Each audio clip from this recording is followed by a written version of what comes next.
വിശുദ്ധ ഖുർആനിൽ അല്ലാഹു സുബ്ഹാനഹു വ തആല മൃഗങ്ങളെ ബലി നൽകുന്നത് അതൊരു ആരാധനയായി നമ്മെ പഠിപ്പിക്കുന്നുണ്ട്.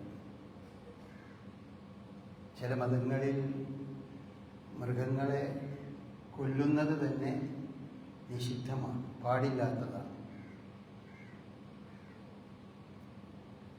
അതുകൊണ്ട് മാംസാഹാരം പാടില്ല, അത് മനുഷ്യന് യോജിച്ചതല്ല എന്ന് വിശ്വസിക്കുന്ന ആളുകളുണ്ട്.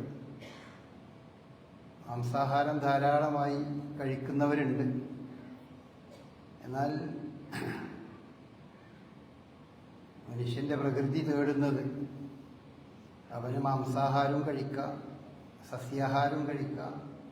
അതൊക്കെ അവൻ്റെ അഭിരുചിക്കനുസരിച്ച് അല്ലാഹു സുബ്ഹാനഹു വ തആല ഹലാലാക്കിയതൊക്കെ അവന് തിന്നുന്നതിന് വിരോധമല്ല എന്നാണ് ഇസ്ലാം പഠിപ്പിക്കുന്നത്.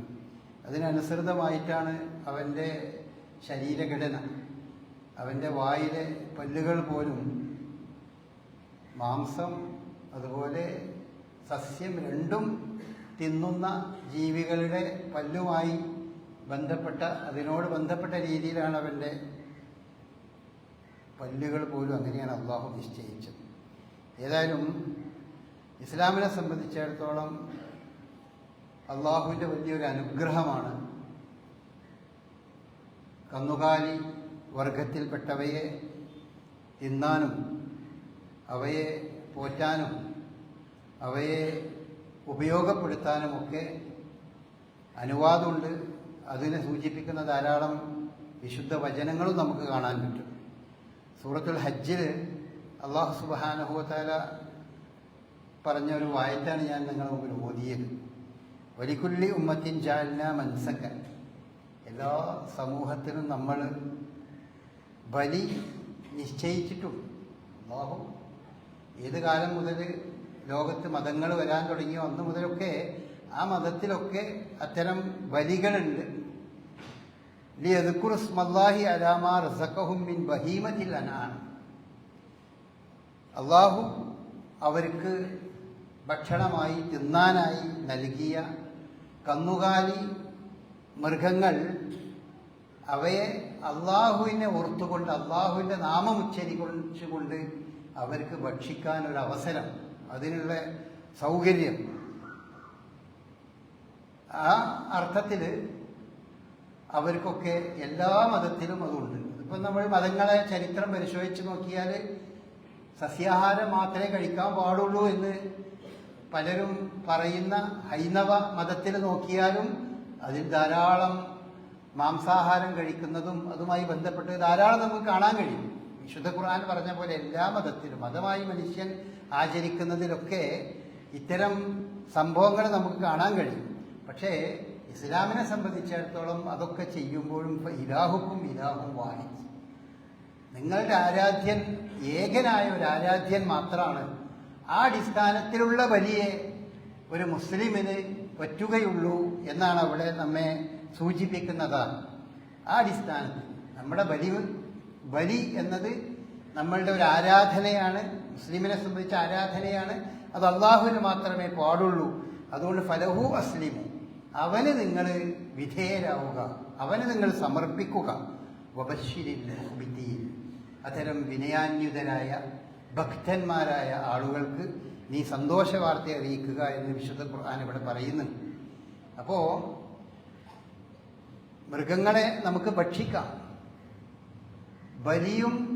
ബലി മൃഗത്തിൻ്റെ മാംസവും അല്ലാത്ത മാംസവും തമ്മിൽ വ്യത്യാസമുണ്ട്. നമ്മളൊക്കെ എല്ലാ ദിവസവും ആഴ്ചയിലൊക്കെ പലപ്പോഴും നമ്മളൊക്കെ മാംസാഹാരം കഴിക്കുന്നവരാണ്. പക്ഷേ ഉദ്ഹിയ്യത്തിൻ്റെ മാംസം അല്ലെങ്കിൽ ഹജ്ജിൻ്റെ സന്ദർഭത്തിൽ നമ്മൾ അറുക്കുന്ന മാംസം, അത് സാധാരണ നമ്മൾ കഴിക്കുന്ന മാംസത്തിൽ നിന്ന് വളരെ വ്യത്യസ്തമാണ്. ബലി പോലെ പുണ്യം പ്രതീക്ഷിച്ച് മൃഗങ്ങളെ അറുത്ത് ഒരു ഇബാദത്തായി അത് നൽകുന്നത്, അത് പ്രധാനമായും 2-3 രീതിയിലാണ്. ഒന്ന് ഉദ്ഹിയ്യത്ത് എന്ന് പറഞ്ഞാൽ ബലി പെരുന്നാളിനോടനുബന്ധമായി നാം അറുക്കുന്ന മൃഗത്തിന് അല്ലെങ്കിൽ ആ മാംസത്തിന് ആ ക്രിയക്കാണ് ഉദഹിയത്ത് എന്ന് പറയുന്നത്. രണ്ടാമത്തത് അതുപോലെ ഈ പറഞ്ഞ കന്നുകാലികളിൽ ഏതിനെങ്കിലും ഒന്നിനെ അറുക്കുന്നത് തന്നെയാണ്. പക്ഷെ അത് പെരുന്നാളിനോടനുബന്ധിച്ചല്ല, ബലിപെരുന്നാളിനോടനുബന്ധിച്ചല്ല, മറിച്ച് ഒരു കുട്ടി ജനിക്കുന്നതിൻ്റെ ആ സന്ദർഭത്തിൽ കുട്ടി ജനിക്കുന്നതിന് നന്ദി സൂചകമായി നമ്മൾ നൽകുന്ന അറവ്, അതും ഒരു അറക്കൽ തന്നെയാണ്. പക്ഷെ ആ അറവിനുള്ള പേര് അക്കീഖ എന്നാണ്. അതിനെ അക്കീഖ എന്നാണ് പറയുന്നത്. പിന്നെ അതുപോലെ ഹജ്ജിൻ്റെ സന്ദർഭത്തിൽ, ഉംറയുടെ സന്ദർഭത്തിലൊക്കെ നമ്മൾ ഈ ആരാധനയുടെ ഭാഗമായി അറുക്കും. അതിന് പറയുക, അതും അറവ് തന്നെയാണ്, അതിന് പറയുക ഹദി എന്നാണ് പറയുക. അപ്പോൾ അക്കീഖയാണെങ്കിലും ഹദിയാണെങ്കിലും ഉദഹിയത്താണെങ്കിലും അതൊക്കെ മറ്റു അറക്കുന്നതിൽ നിന്ന് വ്യത്യസ്തമാണ്. അത് നമ്മളെ വ്യത്യസ്തമാക്കുന്നത് അതിൻ്റെ നിയ്യത്താണ്, നമ്മളുടെ ഉദ്ദേശമാണ്. ഇതൊക്കെ ഒരു ആരാധനയുടെ ഭാഗമായിട്ടാണ് നമ്മൾ ഈ കർമ്മങ്ങളൊക്കെ ചെയ്യുന്നത്. അതേറെ പ്രോത്സാഹിപ്പിക്കപ്പെട്ട ഒരു കാര്യമാണ്. വിശുദ്ധ ഇസ്ലാം അത്തരം കാര്യങ്ങൾ വളരെ നിഷ്കർഷിച്ച് നമ്മളോട് ഉണർത്തുന്നുണ്ട്. എന്നാൽ മാംസം കഴിക്കുമ്പോൾ അതിന് കുറേ നിബന്ധനകൾ വിശുദ്ധ ഖുർആൻ നിശ്ചയിച്ചിട്ടുണ്ട്. എല്ലാ മാംസവും നമുക്ക് കഴിക്കാൻ പറ്റില്ല. എല്ലാ രീതിയിലും നമ്മൾ ഈ മൃഗങ്ങളെ നമുക്ക് തിന്നാൻ പറ്റില്ല. വിശുദ്ധ ഖുർആൻ സൂറത്ത് മാഇദയിൽ പറയുന്നുണ്ട്. സൂറത്തുൽ മാഇദയിൽ വിശുദ്ധ വചനം ഹുരിമത്ത് അലൈക്കുമുൽ മൈത്തത്തു വദ്ദമു വലഹ്മുൽ ഖിൻസീരി വമാ ഉഹില്ല ലിഗൈരില്ലാഹി ബിഹി എന്ന് പറഞ്ഞുകൊണ്ട് പറയുന്നുണ്ട്, നിങ്ങൾ ചത്തത് തിന്നരുത്, ദമ് അതുപോലെ ലഹ്മുൽ ഖിൻസീർ പന്നിമാംസം തിന്നരുത് എന്നൊക്കെ പറഞ്ഞതിന് ശേഷം ഈ ചത്തത് എന്നുള്ളതിന് ഒന്നുകൂടി വിശദീകരിക്കുന്നുണ്ട്. അതെന്താണ്? വൽ മുൻഖനിഖത്തു ശ്വാസം മുട്ടിച്ചു കൊന്നതിനെ തിന്നരുത്, വൽ മൗഖൂദത്തു അടിച്ചു കൊന്നത് തിന്നരുത്, വൽ നതിയഹത്തു പരസ്പരം കുത്തി ചത്തതിനെ നിങ്ങൾ തിന്നരുത്, വമാ അക്കല സബു അതുപോലെ തന്നെ വന്യമൃഗങ്ങൾ കടിച്ചു കീറിയ അങ്ങനത്തേനെ നിങ്ങൾ തിന്നരുത്. അങ്ങനെയൊക്കെ തിന്നുകയാണെങ്കിൽ അതിനൊക്കെ നിങ്ങൾ ഇതിലേതെങ്കിലും ജീവനുള്ളതിനെ നിങ്ങൾ തിന്നുകയാണെങ്കിൽ ഇല്ലാമ ദക്കയിക്കും, അതിനെ നിങ്ങൾ അറുത്തിട്ടേ തിന്നാവും. അതുപോലെ വമാ ദുബിഹ അലൻ നുസുബി അറുത്തിട്ടാണെങ്കിലും നിങ്ങൾ തിന്നാൻ പാടില്ലാത്തതാണ് പ്രതിഷ്ഠകൾക്ക് മേൽ അറുക്കപ്പെട്ടത്. ഇങ്ങനെയാണ് വിശുദ്ധ ഖുർആൻ നമുക്ക് പറഞ്ഞു തരുന്നത്. അപ്പൊ ഏത് രീതിയിലുള്ളത് നമുക്ക് തിന്നാൻ പറ്റില്ല. ഈ അറവിൻ്റെ വിഷയത്തിൽ വളരെ പ്രധാനപ്പെട്ടായി നമ്മൾ മനസ്സിലാക്കേണ്ട സംഗതി, അതിൽ ബഹുദൈവത്വത്തിൻ്റെ അംശങ്ങൾ കലരാതിരിക്കാൻ നമ്മൾ വളരെ ശ്രദ്ധിക്കേണ്ടത്. അതാണ് വമാ ഉഹില്ല ബിഹി ലിഗൈരില്ല, അള്ളാഹു അല്ലാത്തവരുടെ മേൽ അറുത്തത് അത് തിന്നാൻ പാടില്ല, ഹറാമാണ്. നമ്മൾ സാധാരണ ഈ റമദാൻ മാസത്തിൽ ബദരീങ്ങളാണ്ടുമായിട്ട് ബന്ധപ്പെട്ട സന്ദർഭത്തിൽ ഉണർത്തുന്ന ഒരു കാര്യമാണ്. അത് നിങ്ങൾ തിന്നരുത് എന്ന് നമ്മൾ പറയണത് അത് രുചിയില്ലാത്തത് കൊണ്ടല്ല, അത് അറുക്കാത്തത് കൊണ്ടല്ല, ബിസ്മില്ലേക്ക് തന്നെയാണ് അറുക്കണത്. പക്ഷെ അത് അറുക്കുന്നതിൻ്റെ ഉദ്ദേശം, അതിൻ്റെ ഭക്തി, അത് ചെല്ലുന്നത് അത് അള്ളാഹു അല്ലാത്തവരിലേക്കാണ്. അത് ആരായാലും, ബദരീങ്ങളായാലും നബി സല്ലല്ലാഹു അലൈഹി വസല്ലം ആയാലും ആരായാലും അതിലേക്ക് പാടില്ല. കാരണം വിശുദ്ധ ഖുർആൻ തന്നെ നമ്മുടെ ആ കാര്യം വളരെ വ്യക്തമായിട്ട് പറയുന്നുണ്ട്. ലൻ യനാലല്ലാഹ ലുഹൂമുഹ വലാ ദിമാഉഹ വലാകിൻ യനാലുഹു തഖ്വാ മിൻകും. നിങ്ങൾ അറുക്കുന്നതിൻ്റെ മാംസോ രക്തം അതൊന്നും അള്ളാഹുവിന് കിട്ടുന്നില്ല, അള്ളാഹുവിലേക്ക് എത്തുന്നില്ല. പക്ഷേ നിങ്ങളുടെ മനസ്സിലെ ഭക്തി, അപ്പൊ ഈ ഭക്തി അഥവാ പ്രീതി, ആരുടെ പ്രീതി ഉദ്ദേശിച്ചാണ് നമ്മൾ അറവ് നടത്തുന്നത് എന്നത് വളരെ പ്രധാനപ്പെട്ട വിഷയമാണ്. അത് അള്ളാഹുവിൻ്റെ പ്രീതി ഉദ്ദേശിച്ച് മാത്രമേ നമ്മൾ ഒരാരാധനയായി അറവ് നടത്താൻ പാടുള്ളൂ. അല്ലാതെ മറ്റ് രീതിയിലുള്ള അറവുകൾ അത് അള്ളാഹു അല്ലാത്തവരുടെ പ്രീതി ഉദ്ദേശിച്ചുകൊണ്ട് നമ്മൾ അറുക്കാൻ അത് പാടില്ല. അപ്പോൾ നമ്മൾ സാധാരണ നമ്മൾ ചോദിക്കാറുണ്ട്, നമ്മളേതെങ്കിലും ഒരു ഗസ്റ്റ് വന്നാൽ ആ ഗസ്റ്റിൻ്റെ പ്രീതി ഉദ്ദേശിച്ച് നമ്മൾ അറക്കൂലേ? അതുപോലത്തെ ആ അറവിനുള്ള വ്യത്യാസം നമ്മൾ പലപ്പോഴും ഉണർത്തിയിട്ടുണ്ട്. ആ അറുത്ത മാംസം തിന്നുന്നത് ആ ഗസ്റ്റ് തന്നെയാണ്. അല്ലാതെ പ്രീതി ഒരാളും മാംസം വേറൊരാളും തിന്നല്ല. ബദരീങ്ങളെ മേലിൽ നമ്മൾ അറുക്കുമ്പോൾ അതിൻ്റെ പ്രീതി മാത്രമാണ് ബദരീങ്ങളിലേക്ക് പോകുന്നത്. മാംസം തിന്നുന്നത് നമ്മളാണ്. അല്ലെങ്കിൽ പാവപ്പെട്ട കുറേ ആളുകൾക്ക് വിതരണം ചെയ്യാൻ. അതാണ് അവിടെ വ്യത്യാസം. അത് ഭൗതികമായ അറവാണ്, അനുവദിക്കപ്പെട്ട സംഗതിയാണ്, ഹലാലായ സംഗതിയാണ്. അതിഥികൾ വരുമ്പോൾ അവരെ മാനിക്കാനും അവരെ ആദരിക്കാനും ഇസ്ലാം പറഞ്ഞതാണ്. അത് പലപ്പോഴും സുന്നത്തായൊരു സംഗതിയായി വരുന്നൊരു കാര്യമാണ്. അങ്ങനെയൊക്കെയാണ് അതിൻ്റെ കാര്യങ്ങൾ. അപ്പം അതുപോലെ ഈ ഉളുഹിയ്യത്തുമായി ബന്ധപ്പെട്ട് ഇസ്ലാം വളരെ വ്യക്തമായി നമ്മളോട് ഈ അറിവ് നടത്തണം എന്ന് പറഞ്ഞിട്ടുണ്ട്. അത് വളരെ നമ്മൾ ശ്രദ്ധിക്കേണ്ട വിഷയം. അതിന് കുറേ മര്യാദകളൊക്കെ നമുക്ക് പറഞ്ഞു തരുന്നുണ്ട്. നബി സല്ലല്ലാഹു അലൈഹി വസല്ലമ ആ വിഷയത്തിൽ പറഞ്ഞിരുന്നു, ഒന്ന് നിങ്ങൾ അറുക്കുമ്പോൾ ബിസ്മില്ലാഹി അല്ലാഹു അക്ബർ എന്ന് പറഞ്ഞ് അറുക്കണം. അത് ഉളുഹിയ്യത്തിനെ പറ്റി പറഞ്ഞാണ്. ഹജ്ജിൽ അറുക്കണ ഇതിനെ സംബന്ധിച്ച് പറഞ്ഞാണ് ബിസ്മില്ലാഹി അല്ലാഹു അക്ബർ എന്ന് പറഞ്ഞ് അറുക്കണം. സാധാരണ റവാണെങ്കിൽ ബിസ്മില്ലാഹി റഹ്മാൻ റഹീം എന്ന് പറഞ്ഞ് അറുക്കാൻ തന്നെ മതി. എന്നാൽ ഇതിനറുക്കുമ്പോൾ ബിസ്മില്ലാഹി അല്ലാഹു അക്ബർ എന്ന് പറഞ്ഞിട്ടാണ് റസൂലുള്ളാഹി സ്വല്ലല്ലാഹു അലൈഹി വസല്ലം പറഞ്ഞത്. അറുക്കുമ്പോൾ റസൂലുള്ളാഹി സ്വല്ലല്ലാഹു അലൈഹി വസല്ലം പ്രാർത്ഥിക്കുമായിരുന്നു. അപ്പോൾ നമ്മളൊക്കെ ഇപ്പോൾ ഉളുഹിയ്യത്തിന്റെ ദിവസങ്ങളിലേക്കാണല്ലോ പോകുന്നത്. അറുക്കുമ്പോൾ അറുക്കണ ആള് അയാൾ ഇത് സ്വീകരിക്കണമേ എന്ന് മനസ്സിലൊന്ന് കരുതണം. അല്ലെങ്കിൽ ആർക്കൊക്കെ വേണ്ടിയാണ് ഈ അറുക്കണത് എന്ന് മനസ്സിൽ അയാൾ കരുതണം. അപ്പം നമ്മൾ പലപ്പോഴും ഉളുഹിയ്യത്ത് അറുക്കണത് ഒന്ന് നമ്മളുടെ കുടുംബത്തിന് വേണ്ടി വരും. അങ്ങനെ ചെയ്താൽ മതി. ഒരു കുടുംബത്തിൽ ആ കുടുംബത്തിലെ അവർക്ക് അറുത്താൽ മതി, വിരോധമല്ല.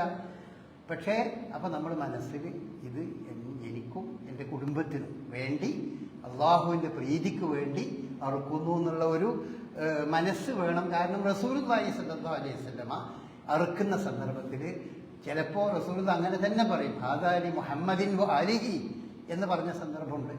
അതുപോലെ തന്നെ തഖബ്ബൽ മിന്നാ എന്ന് റസൂലുള്ളാഹി സ്വല്ലല്ലാഹു അലൈഹി വസല്ലം പറഞ്ഞ സന്ദർഭമുണ്ട്. പഠിച്ചോനെ സ്വീകരിക്കണേ. അപ്പോൾ സ്വീകരിക്കണമേ എന്ന് മനസ്സിൽ കരുതിക്കൊണ്ടാണ് നമ്മൾ ഉളുഹിയ്യത്ത് അറുക്കേണ്ടത്. രണ്ടാമത്തെ സംഗതി, ഉളുഹിയ്യത്തിനെ സംബന്ധിച്ചിടത്തോളം ഒരു പ്രധാനപ്പെട്ട ഒരു സംഗതിയാണ്, നിങ്ങൾ ഇന്നല്ലാഹ കതബൽ ഇഹ്സാന അലാ കുല്ലി ഷൈഇൻ, എല്ലാത്തിലും അള്ളാഹു ഒരു നന്മയാണ് അള്ളാഹു നിർബന്ധമാക്കി പറഞ്ഞിട്ടുള്ളത്. എല്ലാത്തിനോടും ഒരു നന്മയുടെ മനസ്സാണ് ഒരു മുസ്ലിമിന് ഉണ്ടാകേണ്ടത്. അത് മൃഗങ്ങൾ ഇറക്കുമ്പോഴും മൃഗങ്ങളോടും അത് വേണം. എന്ന് പറഞ്ഞ് ഫൈദ ഖതൽതു, നിങ്ങൾ ഇനി ഒരു കൊല നടത്തുകയാണെങ്കിൽ അല്ലെങ്കിൽ എന്തിനേലും കൊല്ലുകയാണെങ്കിൽ, ഇപ്പോൾ കൊല്ലേണ്ടി വന്നു എന്ന് വിചാരിക്കാം. നമ്മൾ ഇവ അർത്ഥമൊന്നുമല്ല, ഒരു കൊല്ലേണ്ടി വന്നു, ഒരു ജീവിനെ നമുക്ക് തല്ലിക്കൊല്ലേണ്ടി വന്നു എന്ന് വിചാരിക്കുക. എന്നാലും അതിൽ വിട്ട രീതിയിലാണ് ചെയ്യാൻ പാടില്ല. അവിടെയും ഇതാ ഖതൽതും ഫഹ്സിനുൽ ഖിത്ലത കൊല്ലുക. അപ്പം നമുക്ക് ചിലപ്പോൾ പാമ്പിനെ തല്ലേണ്ടി വരും, മറ്റെങ്കിലും മൃഗങ്ങളെ, അല്ലെങ്കിൽ ഏതെങ്കിലും വലിയ പേ പിടിച്ചത് പട്ടിയെ നമ്മൾ തല്ലിക്കൊല്ലുകയാണെന്ന് വിചാരിക്കുക. എന്നാലും ഉള്ളതിനനുസരിച്ച് നമ്മളതിനെ അതിലൊരു നന്മയുടെ രീതി തന്നെ ആകണം. ആകെ അതിനെ എന്തെന്നില്ലാത്ത അടിച്ച് കയ്യും അതിൻ്റെ തലയൊക്കെ ചതച്ച് അങ്ങനെയൊന്നും ആ രീതിയിലല്ല. അത് ചത്താൽ മതി, എത്ര ചത്താകുക എന്നല്ല ഉദ്ദേശമുള്ളൂ. ചത്തതിന് ശേഷം തലയൊക്കെ ഒന്നാകെ ഇടിച്ച് പൊടിക്കണേ ആ രീതിയിൽ നമ്മൾ ചെയ്യാൻ പാടില്ല. അതാണ് പറഞ്ഞത്, ഇതാ ഖതൽതും, നിങ്ങൾ കൊല്ലുകയാണെങ്കിൽ ഫഹ്സിനുൽ ഖിത്ലത, നല്ല നിലക്ക് കൊല്ലണം. അതുപോലെ വൈദാ ദബഹ്തും, നിങ്ങൾ അറുക്കുകയാണെന്ന് വിചാരിക്കുക. അപ്പം നമ്മൾ മൃഗം അറുക്കുകയാണെങ്കിൽ ഫഹ്സിനു ദിബ്ഹത, അറവിലും നിങ്ങളതൊന്ന് നല്ല രീതിയിലാക്കണം. എന്നിട്ട് റസൂൽ അത് വിശദീകരിച്ചു. എന്ത് അറിയണം, വൽയുഹിദ്ദ അഹദക്കും ശഫ്രതഹു, നല്ല മൂർച്ചയുള്ള കത്തി കൊണ്ട് അറുക്കണം. മൂർച്ചല്ലാത്ത ഇങ്ങനെ ഇട്ട് മൂർന്ന് അതിനെ വിഷമിപ്പിക്കുന്ന രീതിയിലല്ല. നിങ്ങൾ അറുക്കാൻ കൊണ്ടുവരുന്ന കത്തി നിങ്ങൾ ശരിക്കും മൂർച്ച ഉപയോഗിക്കണം. അതപ്പോൾ ഈ മൂർച്ചയുള്ള എന്ന് പറയുന്നത്, ഈ അറവ് നടത്തുമ്പോൾ യഥാർത്ഥത്തിൽ ഈ മൃഗത്തിന് അതിന് വേദനിക്കുമല്ലോ, ആർക്കാണെങ്കിലും വേദനിക്കുമല്ലോ. ആ ഏറ്റവും ചുരുങ്ങിയ സമയത്തെ വേദനയാണ് ഉണ്ടാവുള്ളൂ മൂർച്ചുള്ള ഒരു ആയുധം കൊണ്ട് ഇറക്കുമ്പോൾ. അതിൻ്റെ അറവാണ് ഏറ്റവും ഈ ഒരു മൃഗത്തിന് ഏറ്റവും വേദനരഹിതമായി അത് ഹലാലായ രീതിയിൽ അതിൻ്റെ രക്തം മുഴുവൻ പുറത്തു പോയിക്കൊണ്ട് ആ മൃഗം ചത്തുപോകാൻ ഏറ്റവും അനുയോജ്യമായത് അറുക്കുക എന്നുള്ള രീതിയാണ്. അറുക്കുന്നത് അതിൻ്റെ കഴുത്തിലെ പ്രത്യേക ഒരു ഞരമ്പ് അറുത്ത് മാറ്റുന്നതോടുകൂടി പിന്നെ അത് വേദന അറിയില്ല എന്നാണ്. ശാസ്ത്രീയമായി ആരും അതിനോട് പോയി ചോദിച്ചതൊന്നുമല്ലല്ലോ. അറുത്തിട്ടതിന് ശേഷം വേദന ഉണ്ടോയെന്ന് ഇപ്പോൾ ആളുകളോട് പറഞ്ഞതൊന്നല്ല. പക്ഷേ അത് ശാസ്ത്രീയമായി തെളിയിക്കപ്പെട്ട ഒരു സംഗതിയാണ്.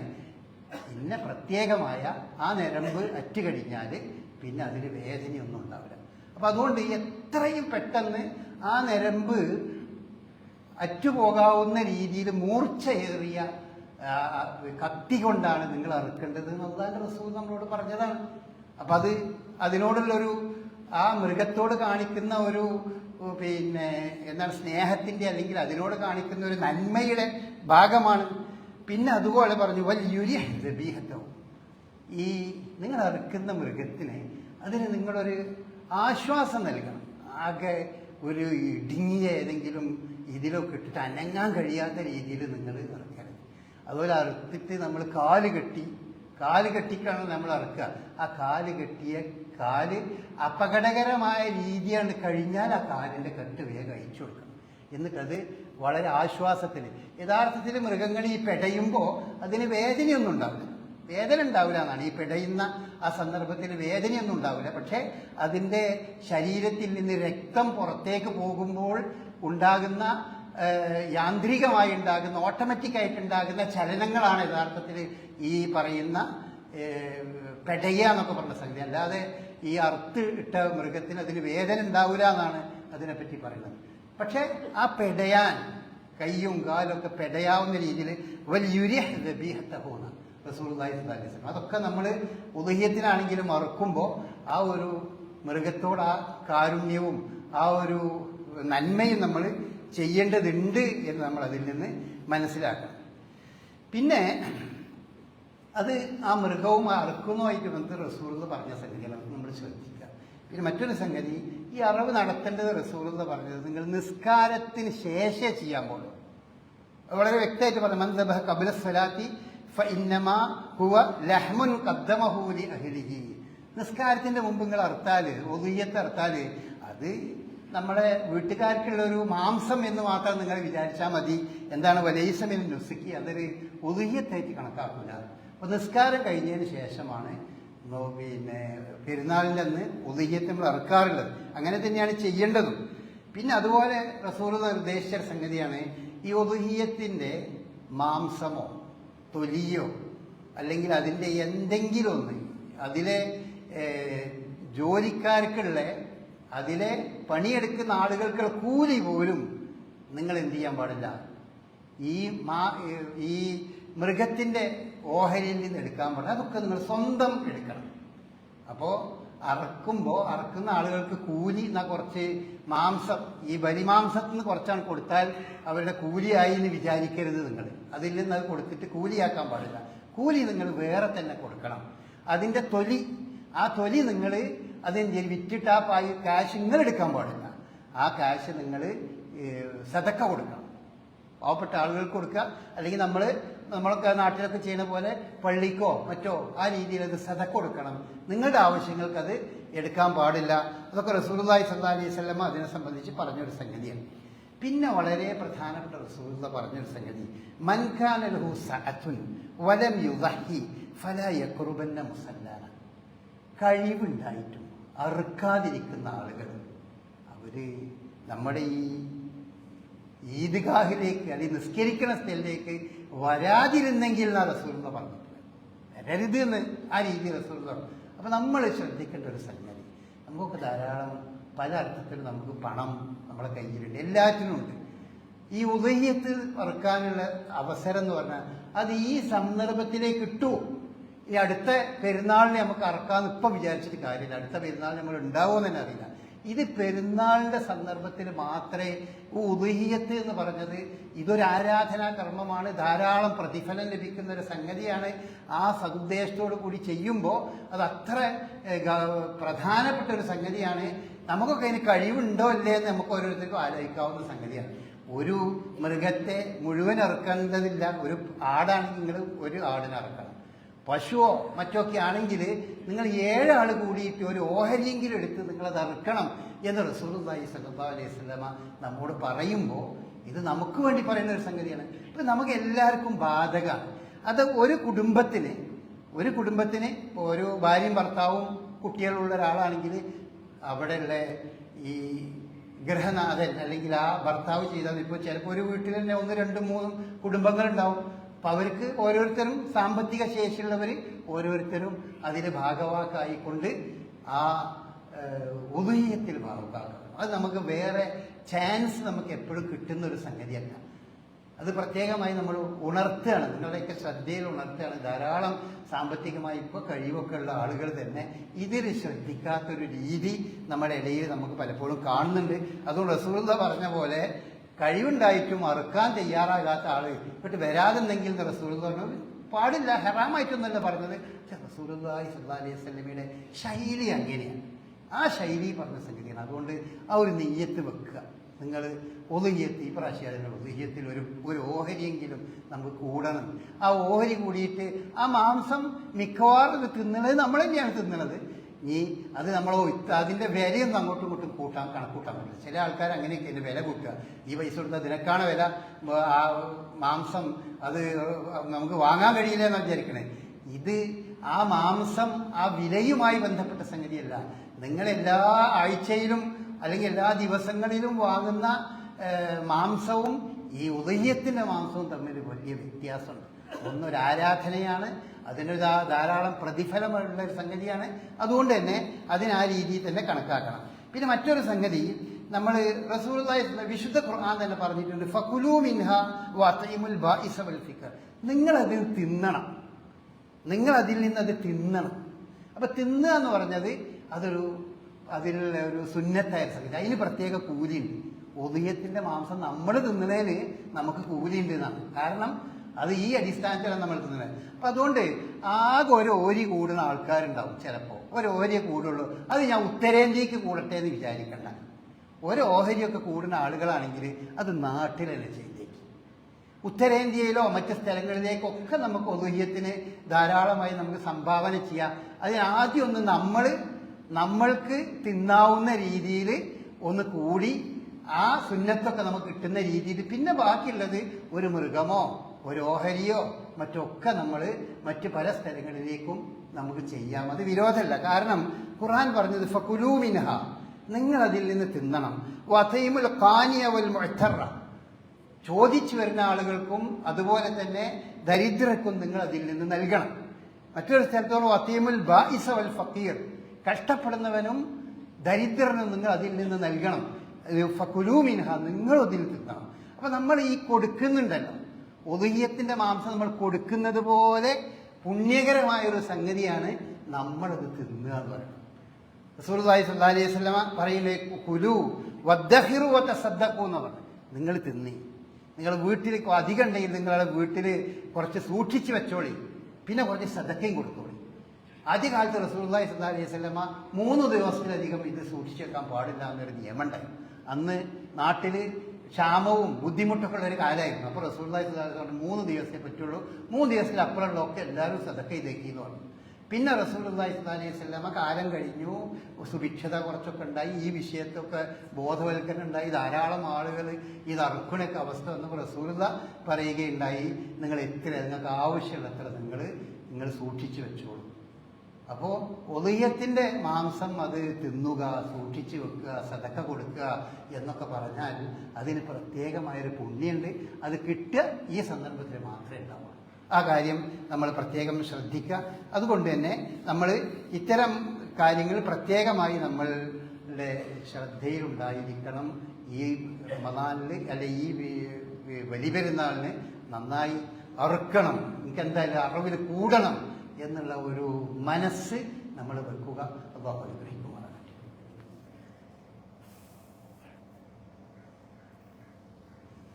അൽഹംദുലില്ലാഹ് الذي هدانا لهذا وما كنا لنهتدي لولا أن هدانا الله. اللهم صل على محمد وعلى آل محمد كما صليت على إبراهيم وعلى آل إبراهيم إنك حميد مجيد. പിന്നെ മറ്റൊരു കാര്യം, റസൂലുള്ളാഹി സ്വല്ലല്ലാഹി അലൈഹി വസല്ലം പറഞ്ഞൊരു സുന്നത്ത് ഈ വിഷയത്തിലുള്ളത് എന്താണെന്ന് വെച്ചാൽ അതിതാണ്, ഉളുഹിയത്തിൽ ഭാഗവാക്കാകണമെന്ന് ആഗ്രഹിക്കുന്ന ആളുകൾ അവർ ദുൽഹിജ്ജ 1 മുതൽ അറവ് നടത്തുന്നത് വരെ, നമ്മൾ എന്നാണോ അറവ് നടത്തുന്നത് അന്ന് വരെ അവരെന്ത് ചെയ്യാൻ പാടില്ല, അവരുടെ നഖം വെട്ടാൻ പാടില്ല, അവരുടെ ശരീരത്തിൽ നിന്ന് രോമം എടുക്കാൻ പാടില്ല. അത് റസൂലുള്ള ഇമാം മുസ്ലിം റിപ്പോർട്ട് ചെയ്ത ഹദീസിലൂടെ അത് റസൂലുള്ള നിർദ്ദേശിച്ചൊരു കാര്യമാണ്. അത് ഒരു കുടുംബനാഥനാണെങ്കിൽ അയാൾ മാത്രം ചെയ്താൽ മതി, എല്ലാ വീട്ടുകാരെല്ലാവരും അങ്ങനെ ചെയ്യണമെന്നില്ല. ആരാണോ ആ വീട്ടിൽ ആ ഉദുഹിയത്തിൽ പങ്കാളി ആയിട്ടുള്ളത് അവർ ആണായാലും പെണ്ണായാലും അവർ ശ്രദ്ധിക്കേണ്ട ഒരു കാര്യമാണത്. അവരത് ആ കാര്യം ശ്രദ്ധിക്കണം. അപ്പം നമ്മളൊക്കെ ഈ ചില ആൾക്കാരൊക്കെ ഉണ്ടാവും ഈ പെരുന്നാളിൻ്റെ തലേ ദിവസം നല്ല തലയും മുടിയും അതുപോലെ താടിയൊക്കെ ഒന്ന് വെട്ടി വൃത്തിയാക്കണ ശീലമുള്ള ആളുകളുണ്ടാവും. അവരൊക്കെ അതൊരു 10 ദിവസം മുമ്പ് ചെയ്യുക. അതല്ലെങ്കിൽ പിന്നെ അറവ് കഴിഞ്ഞതിന് ശേഷം ചെയ്യാന്ന് തീരുമാനിക്കുക. അതിനും വളർന്നിപ്പോൾ നമ്മളെ വളർന്നിങ്ങനെ വരുന്ന മുടി ഉണ്ടല്ലോ, ചില ആൾക്കാർക്ക് അതിനൊരു പ്രയാസമാണ്. പിന്നെ താടിയും ഒക്കെ ഇങ്ങനെ വളർന്നു വരുന്നത്, അതല്ലെങ്കിൽ മുടി ഇങ്ങനെ വളർന്നു വരുന്നത്, അതൊക്കെ പ്രയാസമുള്ള ആൾക്കാർ എന്നും വളരെ ചിട്ടയോടുകൂടി വാർന്ന് ഒടുക്കി ഇങ്ങനെ പോയി ജീവിക്കുന്ന ആളുകൾക്ക് ഇതിങ്ങനെ ഒരു പ്രയാസം ഉണ്ടാവും. ആ പ്രയാസവും അതൊക്കെ കൂലി കിട്ടുന്ന ഒരു സംഗതിയാണ്. ഇതൊക്കെ ഒരു വെറുതെയുള്ള ഒരു സംഗതിയല്ല. ഇതൊക്കെ ഈ ഭരണയിനൊക്കെ പ്രതിഫലം കിട്ടുന്ന ഒരു സംഗതിയാണല്ലോ. കിട്ടുന്നിടത്തോളം പ്രതിഫലം നമുക്ക് ഏതൊക്കെ വഴി കൂടെ കിട്ടുമോ അതൊക്കെ വാരി കൂട്ടിയാൽ തന്നെ നമ്മളെയൊക്കെ പരലോകത്തെത്തുമ്പോൾ എന്താണിപ്പോൾ നമ്മുടെ കഥ എന്ന് നമുക്ക് പറയാൻ പറ്റില്ല. അപ്പം എവിടുന്നൊക്കെ പ്രതിഫലം കിട്ടാണ്ടോ അതൊക്കെ വാരി കൂട്ടാൻ ഉള്ള സന്ദർഭങ്ങളാണിത്. അപ്പം ഇത് നമ്മൾ പ്രത്യേകം ശ്രദ്ധിക്കുക. ഇന്ന് നമ്മളെ സംബന്ധിച്ചിടത്തോളം ദുൽഹിജ്ജ 1 എന്ന് പറയുന്നത് മിക്കവാറും അത് ഞായറാഴ്ച അല്ലെങ്കിൽ തിങ്കളാഴ്ചയോ ചൊവ്വാഴ്ചയോ ഒക്കെ ആയിരിക്കും. മാസം കാണുന്നതിനനുസരിച്ച് ഇരിക്കുള്ളൂ. നോമ്പും പെരുന്നാളും അതുപോലെ പിന്നെ ഈ കാര്യങ്ങളൊക്കെ നമ്മൾ മാസം കാണുന്നതിനനുസരിച്ചാണ് നമ്മൾ ആചരിക്കാറുള്ളത്. ബാക്കിയുള്ള സംഗതിയിലൊന്നും അതത്ര കണിശമായി പുലർത്താറില്ല. മാസം കാണണമെന്നൊന്നുമില്ല, നമ്മൾ കലണ്ടർ അനുസരിച്ചാണ് പലവും പോകാറുള്ളത്. പക്ഷെ നോമ്പും പെരുന്നാളും അള്ളാന്റെ റസൂല് വളരെ കൃത്യമായി കണിശമായി പറഞ്ഞ സംഗതിയാണ്. അത് നിങ്ങൾ കാണുന്നതിനനുസരിച്ച് തന്നെ ചെയ്യണം. ബാക്കിയുള്ളതിനെ പറ്റിയൊന്നും അങ്ങനെ കാണുന്നതിനനുസരിച്ച് ചെയ്യണമെന്ന് നിർദ്ദേശമില്ലാത്തത് കൊണ്ട് നമുക്ക് ഏറ്റവും സൗകര്യമുള്ളത് ഏതാണോ നമുക്ക് ഉപയോഗിക്കാം, ചെയ്യാം, വിരോധമല്ല. പക്ഷെ ഇതിന് വളരെ കണിശമായ നിർദ്ദേശമുണ്ട്. കാണുന്നതിനനുസരിച്ച് നിങ്ങൾ നോമ്പെടുക്കാവൂ, കാണുന്നതിനനുസരിച്ച് നിങ്ങൾ പെരുന്നാൾ കഴിക്കാവൂ, ഹജ്ജ് ചെയ്യാവൂ എന്നൊക്കെ വളരെ കൃത്യമായി റസൂലുള്ളാഹി പറഞ്ഞിട്ടുണ്ട്. അപ്പം അതുകൊണ്ട് അത് പിന്നെ 1-ാം തീയതി മിക്കവാറും ഈ തിങ്കളോ അല്ലെങ്കിൽ ചൊവ്വയൊക്കെ ആയിരിക്കും. അത് ശ്രദ്ധിച്ച് അത് മുതൽ 10 ദിവസം 27-ാം തീയതിയാണ് കലണ്ടർ പ്രകാരം നമ്മളുടെ പെരുന്നാൾ വരിക. ചിലപ്പോൾ അത് 28 ആയിന്നും വരാം, മാസം കാണുന്നതനുസരിച്ച് അങ്ങോട്ടും ഇങ്ങോട്ടും ആവും. അപ്പം അത് കഴിയുന്നവരെ നിങ്ങൾ ഉദയത്തിൽ ഭാഗവാക്കാകണം എന്ന് വിചാരിക്കുന്ന ആളുകൾ ഈ മുടിയും നഖവും ഒക്കെ എടുക്കാതെ നിൽക്കാൻ തീരുമാനിക്കുക. അള്ളാഹു അനുഗ്രഹിക്കുമാറാകട്ടെ.